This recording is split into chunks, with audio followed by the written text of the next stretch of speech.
Carta aos Colossenses, capítulo 1, vamos ler do versículo 3 ao 14. Os irmãos acharam? Diz assim a palavra de Deus: damos sempre graças a Deus, Pai de nosso Senhor Jesus Cristo, quando oramos por vós, desde que ouvimos da vossa fé em Cristo Jesus e do amor que tendes para com todos os santos, por causa da esperança que vos está preservada nos céus, da qual antes ouvistes pela palavra da verdade do Evangelho, que chegou até vós, como também todo o mundo está produzindo fruto e crescendo. Tal acontece entre vós desde o dia em que ouvistes e entendestes a graça de Deus na verdade, segundo fostes instruídos por Epáfras, nosso amado conservo, e quanto a vós outros, fiel ministro de Cristo, o qual também nos relatou do vosso amor no Espírito. Por esta razão, também nós, desde o dia em que o ouvimos, não cessamos de orar por vós e de pedir que transbordeis de pleno conhecimento da sua vontade, em toda a sabedoria e entendimento espiritual, a fim de viverdes de modo digno do Senhor, para o seu inteiro agrado, frutificando em toda boa obra e crescendo no pleno conhecimento de Deus, sendo fortalecidos com todo o poder, segundo a força da sua glória, em toda a perseverança e longanimidade, com alegria, dando graças ao Pai, que vos fez idôneos à parte que vos cabe da herança dos santos na luz.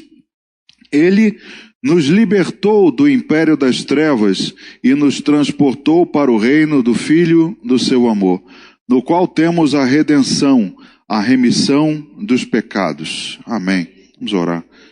Senhor, obrigado pela palavra que pudemos ler nessa noite. E a nossa expectativa, meu Deus, é de ouvir a Tua voz.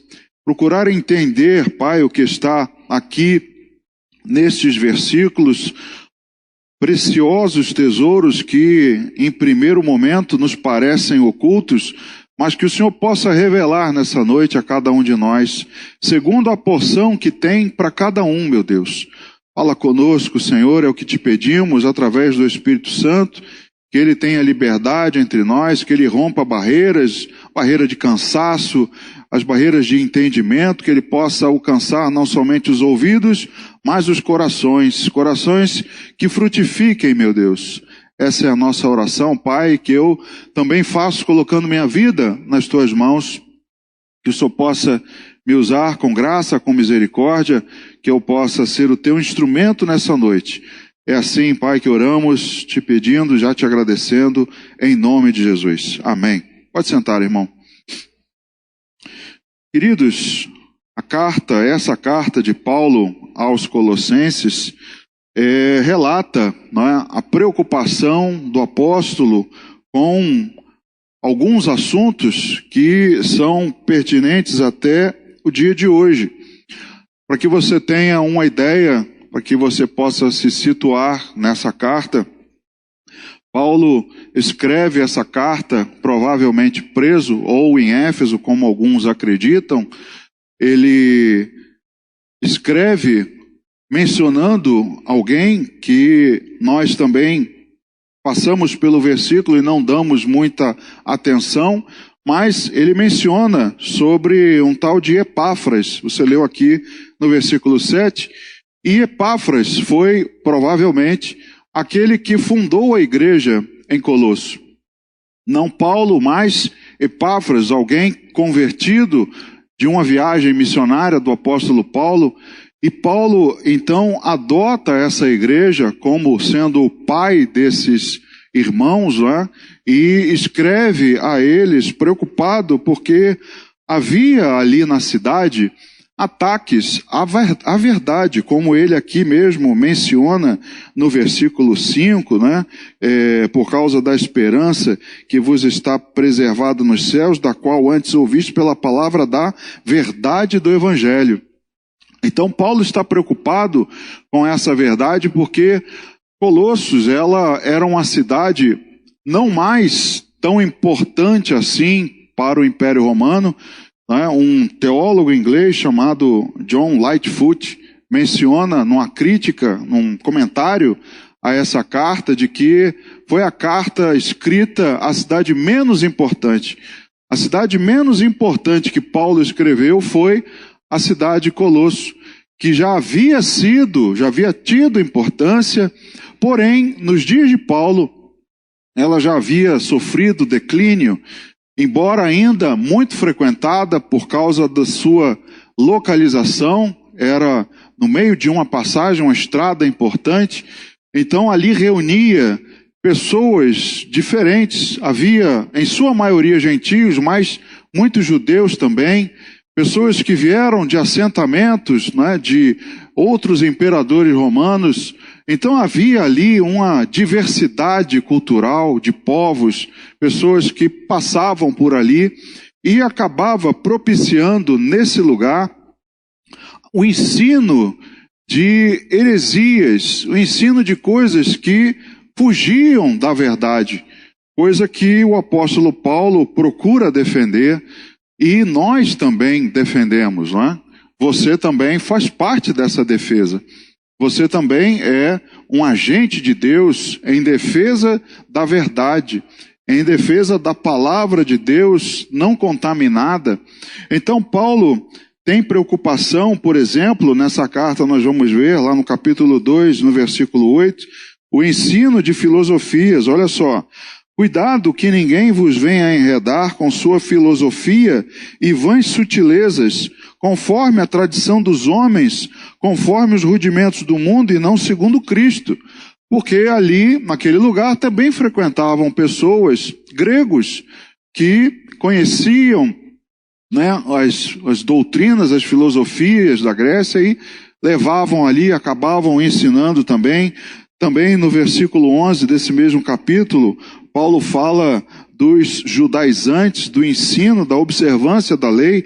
Ele diz assim: nele também fostes circuncidados, não por intermédio de mãos, mas no despojamento do corpo da carne, que é a circuncisão de Cristo. Não mais, não é, a importância da lei, porém agora a importância da circuncisão de Cristo, que é no coração, não mais na carne. Mas havia, como os irmãos também já ouviram em outras cartas, Gálatas, por exemplo, cristãos judaizantes que acreditavam que os gentios convertidos deveriam observar a lei também. Outra preocupação do apóstolo Paulo são nos versículos 18 e 19. Diz assim: ninguém se faça árbitro contra vós outros, pretextando humildade e culto dos anjos, baseando-se em visões, enfatuado sem motivo algum na sua mente carnal, e não retendo a cabeça, da qual todo o corpo, suprido e bem vinculado por suas juntas e ligamentos, cresce o crescimento que procede de Deus. Paulo também preocupado com o misticismo. Havia pessoas que ensinavam que os anjos eram mediadores, né, de Deus, da graça de Deus, do favor de Deus. E, por fim, nos versículos 20 a 23, Paulo também procura falar a respeito do autocontrole. Versículo 20: se morrestes com Cristo para os rudimentos do mundo, porque como se vivesseis no mundo, vos sujeitais a ordenanças. Não manuseis isto, não proves aquilo, não toques aquilo outro, segundo os preceitos e doutrinas dos homens, pois que todas essas coisas com o uso se destroem.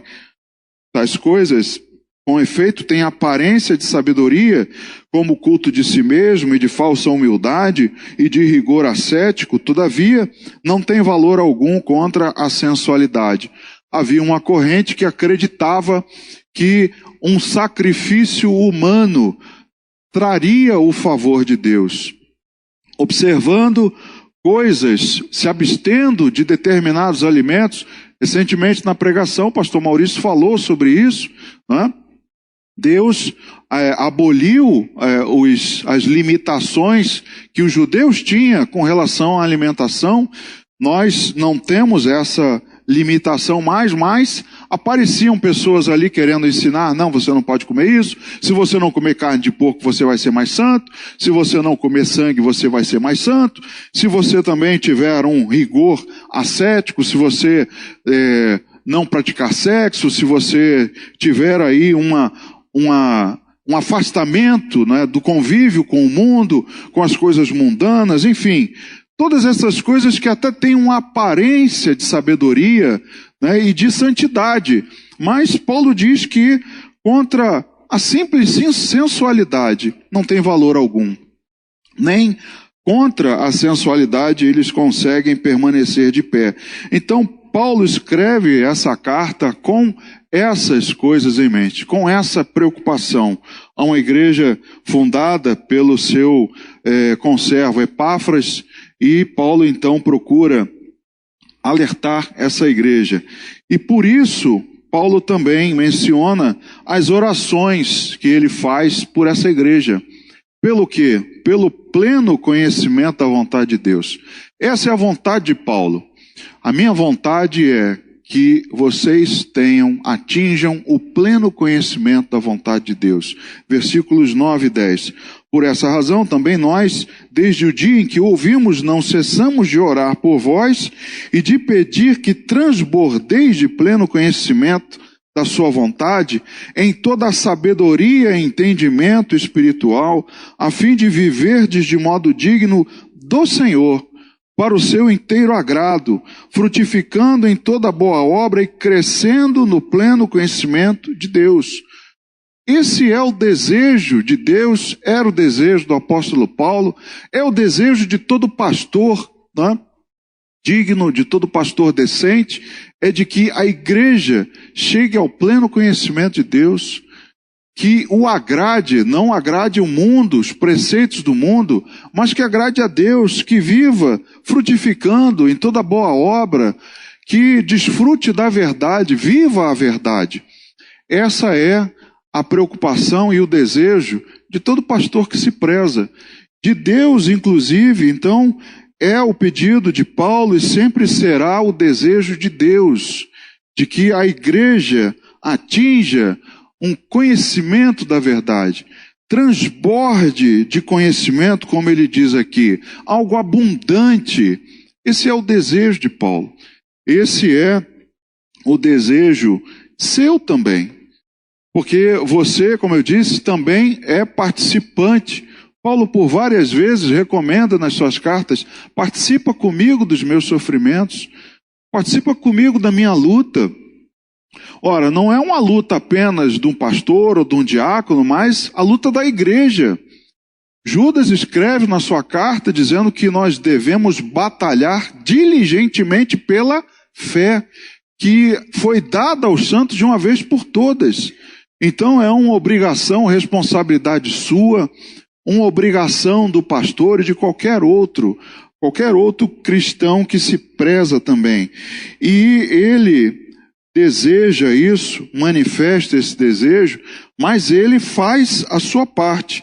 No capítulo 1, no verso 24 ao 29, ele diz: agora me regozijo nos meus sofrimentos por vós e preencho o que resta das aflições de Cristo na minha carne, a favor do seu corpo, que é a igreja, da qual me tornei ministro de acordo com a dispensação da parte de Deus, que me foi confiada a vosso favor, para dar pleno cumprimento à palavra de Deus, o mistério que estivera oculto dos séculos e das gerações, agora, todavia, se manifestou aos seus santos, aos quais Deus quis dar a conhecer qual seja a riqueza da glória deste mistério entre os gentios, isto é, Cristo em vós, a esperança da glória, o qual nós anunciamos. Veja, não é apenas ele, nós anunciamos, nós estamos dentro desse propósito, advertindo a todo homem, ensinando a todo homem em toda a sabedoria, a fim de que apresentemos todo homem perfeito em Cristo.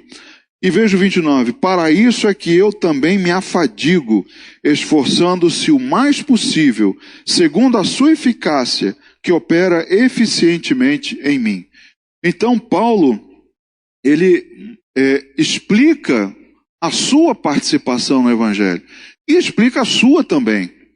Você também deve ser, participante desse trabalho, dessa luta, buscando dar a conhecer a todos a igreja, aqueles que são novos na fé, as crianças em Cristo, como nós ouvimos na pregação do final de semana, dar a conhecer a eles para que eles tenham o pleno conhecimento, para que eles cresçam, para que eles saibam da verdade, para que eles conheçam a riqueza da glória, para que eles conheçam, né, como é bom viver debaixo do jugo de Cristo, como é bom aprender dele, como é bom compreender um Deus bondoso, fiel. Enfim, todas essas preocupações de Paulo, ele faz a sua parte, e o desejo é que você e eu façamos a parte que nos cabe também.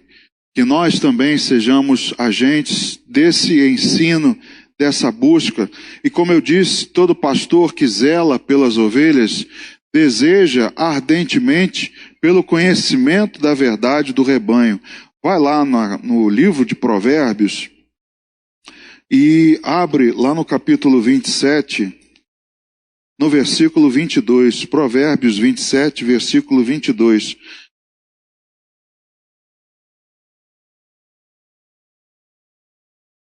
Perdão, 23. Procura conhecer o estado das tuas ovelhas e cuida dos teus rebanhos. Essa é uma palavra, um provérbio para os pastores, mas nós somos retratados como pessoas que cuidam de um rebanho. E a igreja é retratada como ovelha.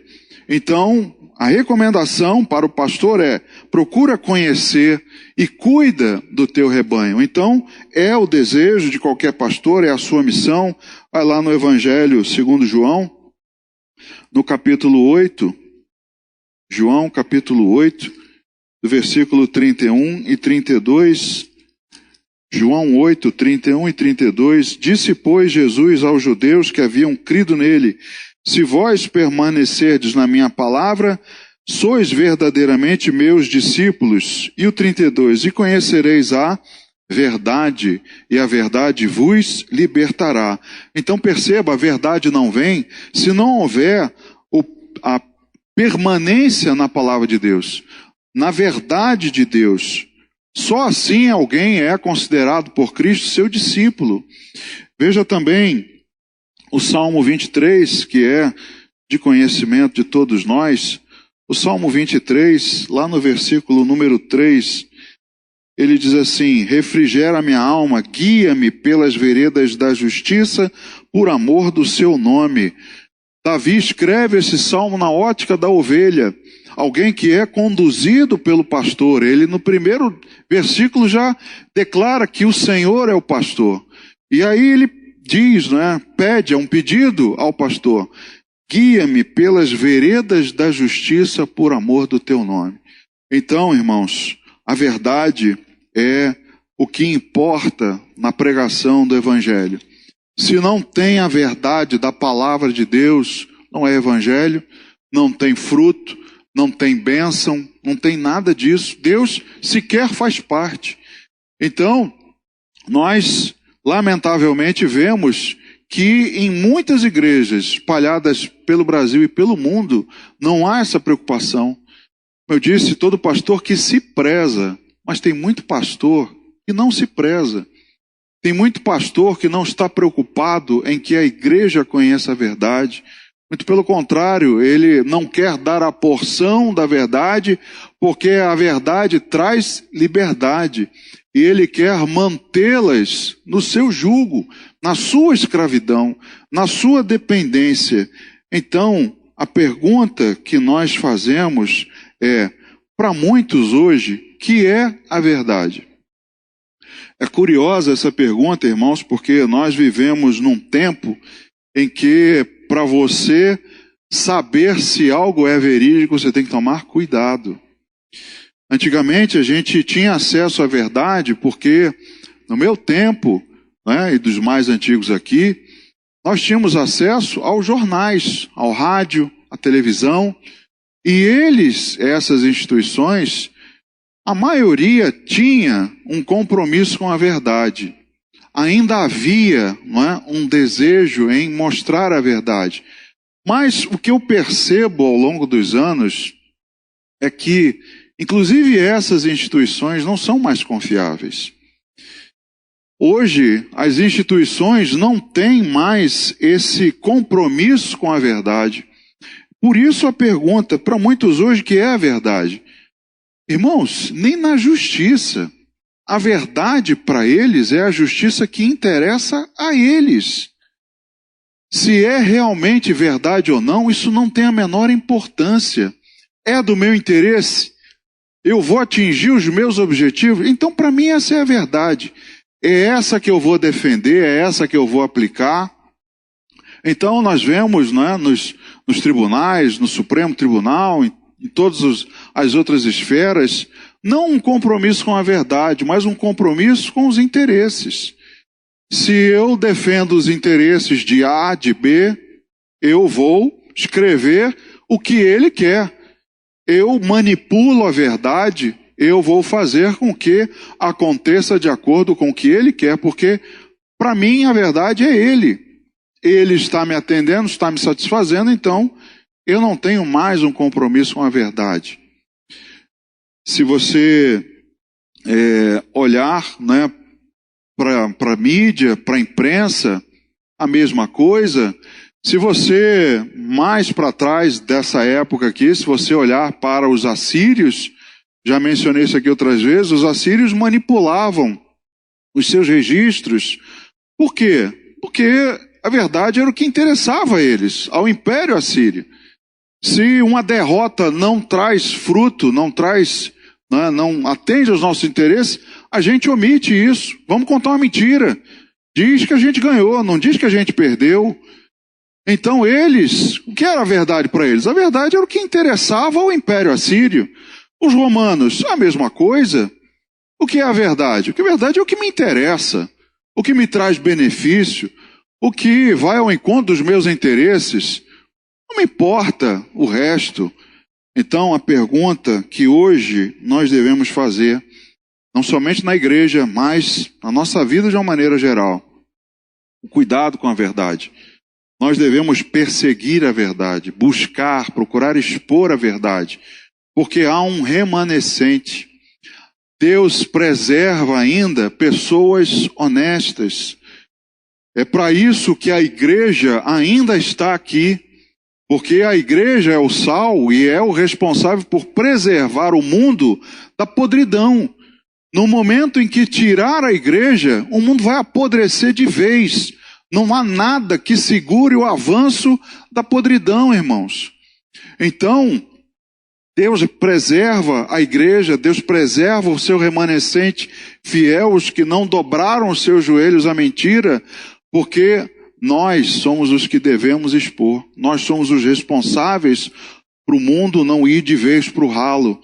É para isso que eu e você estamos aqui. Veja o que diz, né, para ilustrar o que eu falei a respeito do Império Romano. Veja aí a carta de João, no capítulo 18. João 18, versículo 37 e 38. Diz assim: Então lhe disse Pilatos: Logo tu és rei? Respondeu Jesus: Tu dizes que sou rei. Eu para isso nasci e para isso vim ao mundo, a fim de dar testemunho da verdade. Todo aquele que é da verdade ouve a minha voz. Perguntou-lhe Pilatos: que é a verdade? Aqui ilustra o que eu disse a respeito do interesse do Império Romano. Pilatos era um governador romano. Que é a verdade, Jesus? A verdade é o que me interessa, é o que interessa ao Império. Não é o que você diz. Então é a pergunta: que é a verdade? Uma pergunta até irônica, não é? Fazendo pouco caso da verdade que Jesus havia dito anteriormente. Então, irmãos, hoje a verdade não é valorizada. Hoje o que é valorizado é aquilo que atende aos interesses de cada um. E nós estamos vivendo, né, nesse mundo semelhantemente como a igreja estava ali estabelecida na cidade de Colosso. E Paulo tem essa preocupação com a verdade. Então, irmãos, mais uma pergunta para nós: quais as nossas responsabilidades para que essa verdade seja apresentada? O que eu e você devemos fazer para que essa verdade seja perseguida? Porque nós é que somos os discípulos de Jesus, nós é o que possuímos, nós somos os que possuímos a verdade. E Ele compartilhou conosco e nós devemos mostrá-la ao mundo, ensinar aqueles que ainda vivem no engano. Primeiro ponto que eu separei aqui, Salmo 37, versículo 3. Salmo número 37, versículo 3. É que a verdade, ela tem que ser o meu alimento. Salmo 37, verso 3 diz: confia no Senhor e faze o bem. Habita na terra e alimenta-te da verdade. A verdade, então, tem que ser o meu alimento. E aí, irmãos, a pergunta para cada um de nós: com o que você tem se alimentado? Você tem se alimentado da verdade? Ou você tem comido muita porcaria, muito fast food, muita mentira, que em nada acrescenta, que em nada, né, contribui para o crescimento espiritual de cada um e da igreja? Então, ela precisa ser o nosso alimento. Não se sujeite a comer qualquer coisa. Pastor, recentemente até confessou aqui, né, que não consegue entender alguém que ouve a pregação aqui e vai ouvir de um outro aí dessas pseudo-igrejas que não tem compromisso com a verdade, estão aí estabelecidas para atender os interesses dos seus dirigentes. Então, é alguém que está se sujeitando a comer qualquer coisa. Mas por quê? Porque quer comer. Alguém que vai ao McDonald's, ou ao Burger King, ou a qualquer outra fast food, vai comer porque quer. Ninguém o obriga, ninguém põe uma arma na cabeça dele e diz: você tem que comer aí. Não, ele vai porque quer. Mas todo mundo sabe que, do ponto de vista nutricional, é uma porcaria. Vai te levar à morte se você comer aquilo todo dia. Não estou dizendo que você não possa ir, uma vez ou outra. Mas você não pode fazer daquilo o seu hábito, porque se você fizer, vai te levar à morte. Porém, no trato espiritual, você não pode se dar ao luxo de vez em quando, vou comer uma mentira. De vez em quando vou comer uma porcaria. Não pode, irmão. Você não pode viver assim. De fato, para um pastor que tem o compromisso com a verdade, é difícil de engolir. É até dá uma revolta no coração, dá uma revolta interior, não é? Porque se você olhar para a Bíblia, o exemplo de Daniel foi levado cativo para a Babilônia, não é? E o que ele disse no momento em que ele chega lá? Eu não quero comer das finas iguarias do rei. Não quero. Deixa que eu coma só legumes. Nos dá legumes só de comer. Ao cabo de alguns dias, era nítido, notório, Daniel e os seus irmãos, seus amigos, estavam melhores, mais dispostos, mais bonitos do que todos os outros que estavam comendo as porcarias do rei. Então ele teve essa nobreza: eu não quero comer isso. Eu não quero isso porque isso me faz mal. Isso não vai contribuir para mim, para a minha saúde. Então, quando a gente fala de alimento espiritual, eu também tenho que recusar. Não, eu não quero essa porcaria. Eu valorizo a minha vida espiritual. E eu não vou permitir que esse lixo entre no meu coração. Então é um compromisso. Primeiro que a gente tem que entender é que tem que ser o nosso alimento. Um alimento diário, constante, todo dia. O próprio Senhor Jesus preferiu a palavra de Deus ao pão. No momento em que ele está no deserto e passando fome, Satanás diz a ele: transforma essas pedras em pão. Ele diz: está escrito que nem só de pão viverá o homem, mas de toda a palavra que procede de Deus. Então Jesus ensinou o qual deve ser o alimento? A palavra que procede de Deus.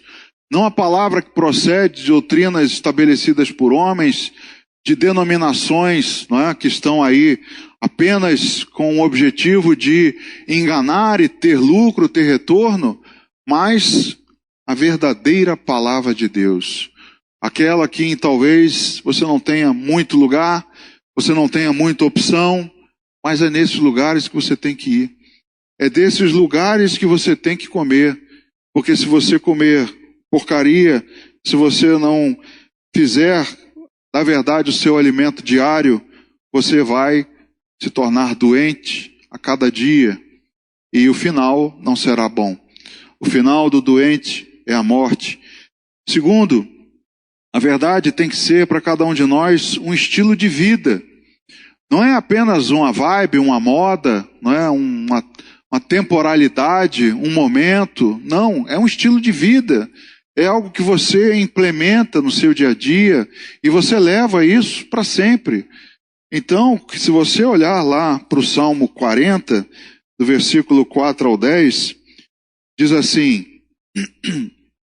Bem-aventurado o homem que põe no Senhor a sua confiança e não pende para os arrogantes, nem para os afeiçoados à mentira. Então é feliz o homem que confia em Deus e não tem inclinação para os arrogantes, nem aqueles que amam a mentira. A mentira é a ausência da verdade. São muitas, Senhor Deus meu, as maravilhas que tens operado e também os teus desígnios para conosco. Ninguém há que possa igualar contigo. Eu quisera anunciá-los e deles falar, mas são mais do que se pode contar. Sacrifícios e ofertas não ouviste, não quiseste. Abriste os meus ouvidos, holocaustos e ofertas pelo pecado não requeres. Então eu disse, eis aqui estou, no rolo do livro está escrito a meu respeito. Agrada-me fazer a tua vontade. Ó Deus meu, dentro do meu coração está a tua lei. Proclamei as boas novas da justiça na grande congregação. Jamais cerrei os lábios, tu sabes, Senhor. Não ocultei no coração a tua justiça.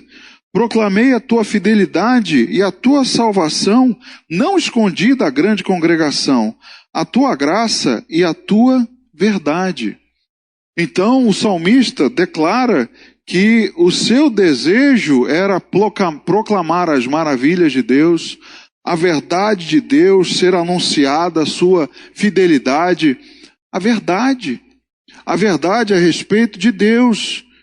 Não um Deus que é o gênio que vai atender os meus desejos, que vai me curar de todas as doenças. Não, mas um Deus que me salva, um Deus que perdoa os meus pecados, um Deus que é fiel a mim. Então, nós olhamos para a palavra de Deus e vemos que ela precisa ser um estilo de vida. Eu não posso, como disse Paulo, me conformar com esse mundo. Eu não posso tomar a forma desse mundo, permitir que os preceitos mundanos, as doutrinas, filosofias desse mundo entrem na minha vida e dirijam ela. Mas eu tenho que lutar para que a palavra de Deus dirija a minha vida. Porque há uma batalha no mundo pela direção da sua vida.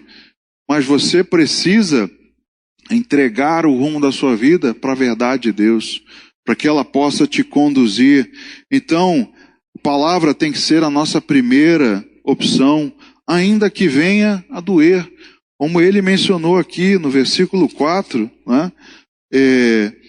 Bem-aventurado o Senhor, o homem que põe no Senhor a sua confiança, não pende para os arrogantes e os afeiçoados à mentira. Porque há um desejo, há uma tendência do homem natural em buscar a mentira, em arrumar uma desculpa, um escape. Então, às vezes, a verdade, aparentemente, no primeiro momento, vai doer para mim. Vai trazer, né, um sofrimento, porém ela vai trazer no futuro um fruto pacífico. Ao passo que a mentira desses que são afeiçoados a ela, no momento eles se sentem bem. No momento eles acreditam assim, poxa, me dei bem, pô, que mentira bem contada, pô, me safei, não tive prejuízo nenhum. Eu tô engano, irmão. O prejuízo, a conta vai vir depois. Enquanto o que se submeteu à verdade sofreu alguma dor no início, mas depois teve paz duradoura, o que mente tem uma sensação de paz momentânea, mas depois é sofrimento pro resto da vida. Então, ela tem que ser a primeira opção, minha e sua.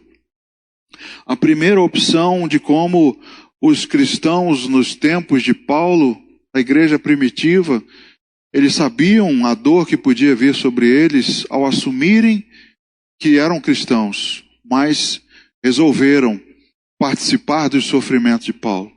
Eu prefiro sofrer a dor, mas assumir e ter um compromisso com a verdade, do que viver uma vida de mentiras e depois no final ser condenado. Então nós não podemos nos calar sobre as maravilhas de Deus, sobre os feitos de Deus, é o que o salmista declara aqui nos versos 9 e 10. Né? Na tua presença, Senhor, estão os meus desejos todos, e a minha ansiedade não te é oculta. Bate-me, estou lendo o versículo, não, desculpa, estou lendo o 38. No Salmo 40, nos versículos 9 e 10, ele diz, proclamei as boas novas de justiça na grande congregação, jamais cerrei os lábios, jamais eu ocultei no coração a tua justiça, eu proclamei a tua fidelidade. Então nós, se queremos ser participantes da verdade, nós precisamos agir assim. Proclamar, falar das verdades, falar das boas novas, falar da justiça de Deus, jamais cerrar os nossos lábios. Então, nós precisamos ter isso como um estilo de vida. A palavra de Deus, ela deve ser o nosso trato diário. Abre lá no livro de Zacarias, Zacarias capítulo 8, versículo 16, Zacarias 8, 16, eis as coisas que deveis fazer, falai a verdade cada um com o seu próximo, executai juízo nas vossas portas, segundo a verdade em favor da paz. Então a verdade tem que ser a minha opção, o meu trato diário, em favor da paz. Quer ter paz, irmão? Fale a verdade, persiga a verdade, pratique a verdade, viva a verdade, tenha esse compromisso. Na terceira carta de João, lá no final da sua Bíblia, terceira carta de João, do versículo 3 ao 4, João diz assim, pois fiquei sobremodo alegre pela vinda de irmãos e pelo seu testemunho da tua verdade, como tu andas na verdade. Veja o 4 que ele diz, não tenho maior alegria do que esta, a de ouvir que meus filhos andam na verdade. Queridos, posso te afirmar sem medo de errar, uma coisa que alegra o coração de Jesus é saber que os seus filhos andam na verdade.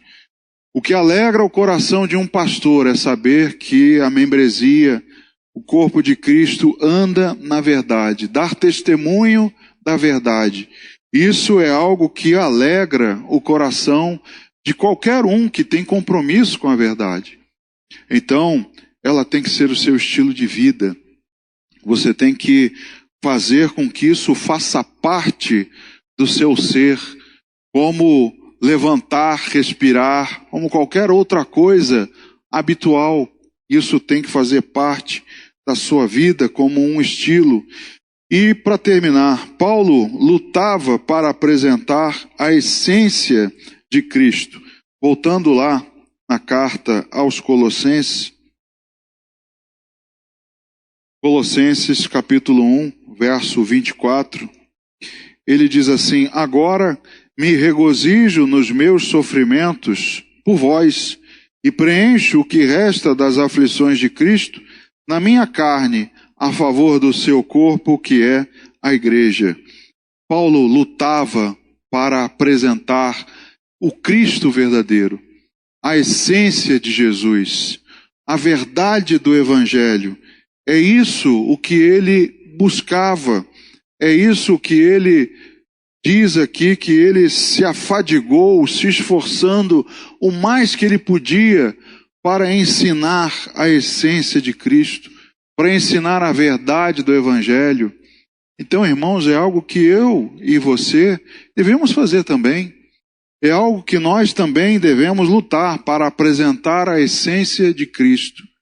Não o Cristo mentiroso, não o Cristo maquiado desse mundo, mas o Cristo que a Bíblia apresenta. O Cristo que as Escrituras mostram. Doa quem doer, agrade ou não te agrade. É Jesus puro. Jesus na sua essência. Veja o que ele diz lá no Evangelho segundo Mateus, no capítulo 9. Evangelho segundo Mateus, no capítulo 9, dos versículos 36 ao 38. Mateus 9, do 36 ao 38. Vendo ele as multidões, compadeceu-se delas, porque estavam aflitas e exaustas, como ovelhas que não têm pastor. E então se dirigiu a seus discípulos: a seara, na verdade, é grande, mas os trabalhadores são poucos. Rogai, pois, ao Senhor da seara que mande trabalhadores para a sua seara. Então, a seara é grande. Há um campo, não é, já na hora de colher, enorme. Os campos já estão brancos para a ceifa. Porém, são poucos os trabalhadores para a colheita. Então, a luta de cada um de nós, a luta nossa para que Deus envie trabalhadores, para que a gente consiga contribuir, né, para que esse momento seja de maior alcance possível, é grande. A luta é grande, semelhante ao tamanho da seara.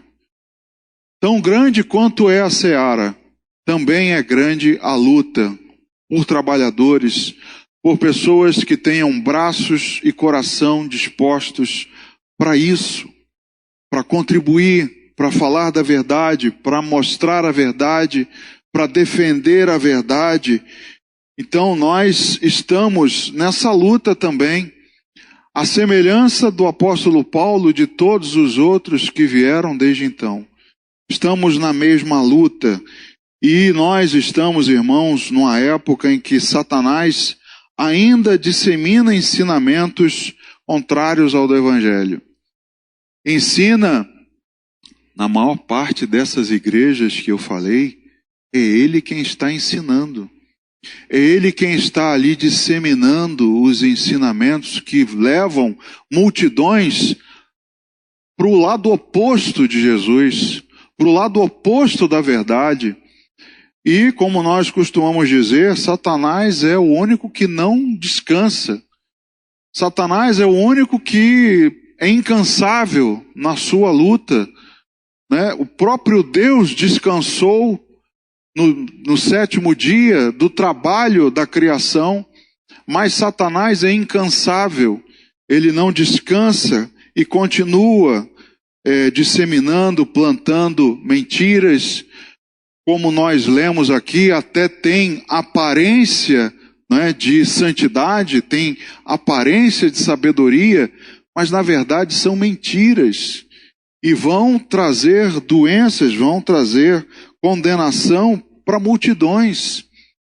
Então nós somos como formiguinhas, fazendo um trabalho gigantesco, hercúleo, mas é conosco que Deus conta. Deus não está surpreso, não está, né, decepcionado, não, Ele sabe exatamente com quem Ele pode contar. São poucos a porta estreita, por isso são poucos os que estão com ela, mas são esses que vão continuar trabalhando incansavelmente para pregar a verdade. Então eu espero que você esteja conosco nesse trabalho, que você consiga motivar outras pessoas, outros irmãos inclusive. Olha quantas cadeiras vazias, quantas pessoas poderiam estar aqui também, inclusive da nossa igreja. Se tivéssemos pessoas aqui que não conhecessem Jesus, maravilha, mas se tivéssemos ao menos pessoas da nossa fé, membros aqui ouvindo também, se alimentando, aprendendo a respeito da verdade. Mas como eu disse, Deus não está surpreso. Deus sabe com quem Ele pode contar, e a esses Ele vai capacitar tremendamente. A esses Ele vai usar tremendamente. Aqueles que fogem, recusam e têm desinteresse, são negligentes, esses Deus não vai usar. Azar deles, estão perdendo o privilégio.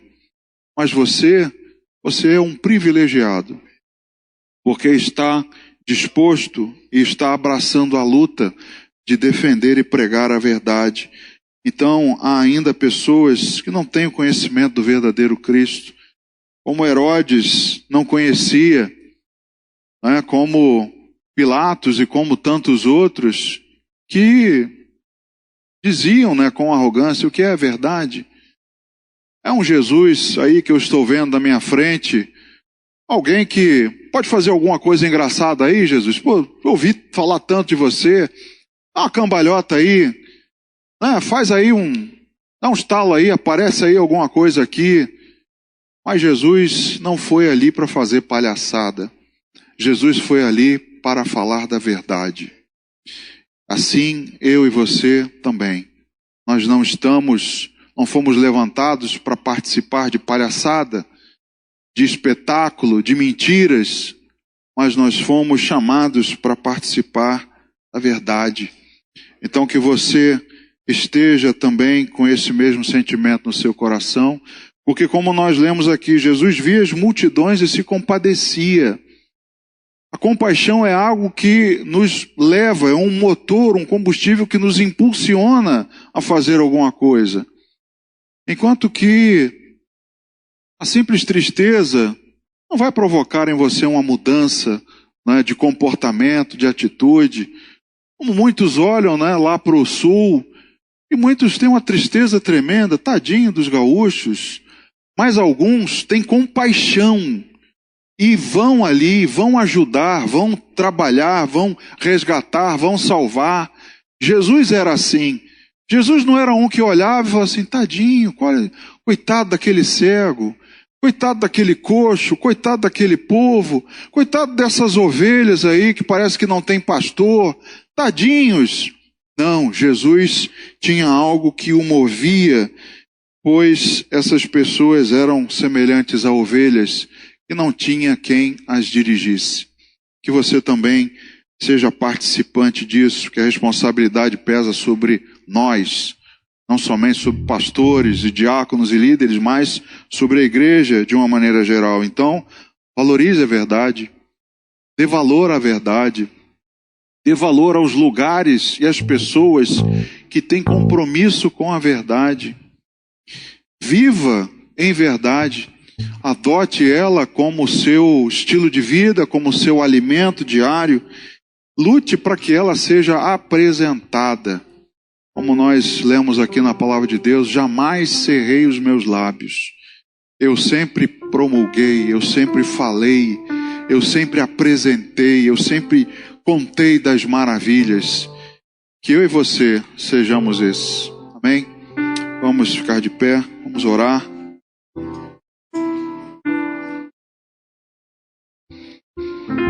Senhor, obrigado pela tua palavra. Obrigado, meu Deus, porque a verdade foi trazida a nós pelo Senhor, porque só o Senhor foi quem nos libertou das amarras do pecado, algo que a lei não pôde fazer. A lei não mudava a natureza de uma pessoa, mas o Senhor Jesus, que é a personificação da verdade, o Senhor muda. O Senhor muda cada um de nós, mudou, nos transformou, nos tirou do império das trevas, nos transportou para o reino do Filho do seu amor, nos tirou da morte, nos deu vida. Ó Deus, que nós tragamos isso à nossa memória, que a gente dê valor a isso, que a gente seja participante disso, que a gente seja um agente da verdade, não apenas um espectador, mas que tenhamos compromisso. Obrigado, meu Deus, pelo teu trabalho. Ó Deus, que nós também queremos participar dele. Nós que temos compromisso, queremos ser usados pelo Senhor. Queremos dar valor à verdade, à tua palavra. Queremos guardá-la no nosso coração, como diz o Salmo, para não pecarmos contra ti, para que ela seja luz para o nosso caminho e que nós sejamos, meu Deus, um farol para pessoas que estão ainda na escuridão, pessoas que também possam ir através de nós, ter um encontro contigo e também serem agentes da verdade. Obrigado, Pai, por esse privilégio e continua falando conosco e nos ensinando. Essa é a nossa oração que te fazemos agradecendo em nome de Jesus. Amém.